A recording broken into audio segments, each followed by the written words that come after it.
কিশোরগঞ্জের মধ্যে বিখ্যাত সেই বাই বাই হোটেল এখন আজ নতুন রূপে নতুন সাজে। আমরা চলে আসলাম এই যে যদি দেখানোর চেষ্টা করি বাই বাই হোটেলে। আসলে হঠাৎ প্ল্যানিং, কোনো কারণ ছাড়াই হঠাৎ করে চলে আসলাম বাই বাই হোটেলে আজকে রাত্রে রুটি গোস্ত খাওয়ার জন্য।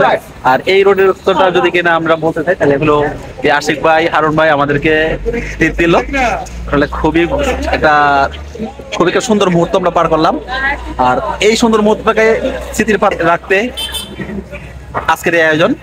চলতে থাকুন, দেখতে থাকেন আমরা কি খাই, কি করি, এবং সর্বশেষ আমাদের এই ভিডিওটার সাথে থাকেন। ধন্যবাদ।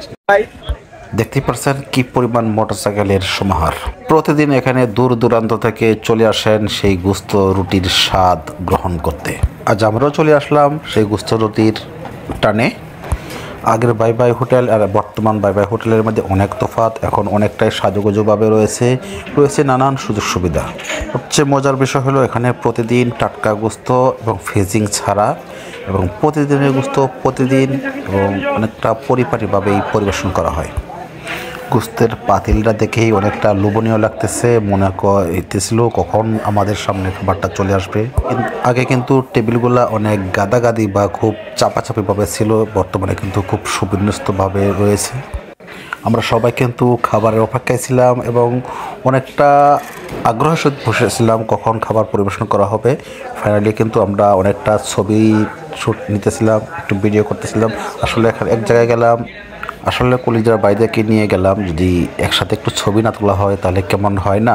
এদিকে ভিডিও ছবি তুলতেছিলাম এবং ভিডিও করতেছিলাম, আর খাবারের অপেক্ষা করতেছিলাম। আসলে মনটা আর আনচাল বানচাল করছিল কখন খাবার চলে আসবে।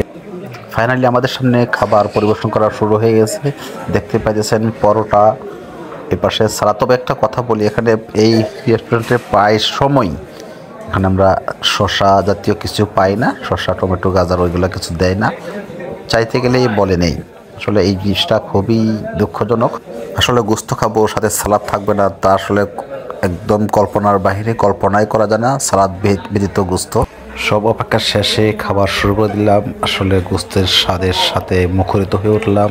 আসলে সকলে মিলে খুব আনন্দঘন মুহূর্ত পার করলাম এবং খুবই ভালো লাগতেছিল। আসলে সকলে একসাথে খাওয়া দাওয়া, একটু বসা, একটু আড্ডা, একটা অন্যরকম অনুভূতি। ওয়েটার মামাকে একটা মজুর অর্ডার করলাম। মজু এনে ওয়েটার মামা বলল, মামা মজুটাকে আমরা বানিয়ে দিই একটা সুন্দর করে। পরে জিজ্ঞাসা করলাম, মজু আবার কিভাবে বানিয়ে দেবা? তখন সেই মামা কি করলো, মজুটাকে একটা গ্লাসে ভরে এখানে কাঁচামরিচ, লেবু, একটু লবণ দিয়ে সুন্দর একটা মিশ্রণ করে দিল। আসলে এই জিনিসটা খাওয়ার পরে যে একটা অন্যরকম স্বাদ পেলাম, যে স্বাদটা এখন পর্যন্ত জিহ্বায় লেগে আছে এমন একটা অবস্থা। কেননা জাল, টক, মিষ্টি, একটা অন্যরকম স্বাদ। আসলে অসাধারণ ছিল এই রেসিপিটা।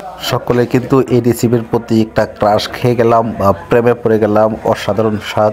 শাহজাহান ভাই তো এমন চুমুক দিল আর ছাড়তেই ছিল না। এদিকে হারুন ভাইও কিন্তু কম না, আশিক ভাইও স্বাদ নিতে ভুল করে নাই।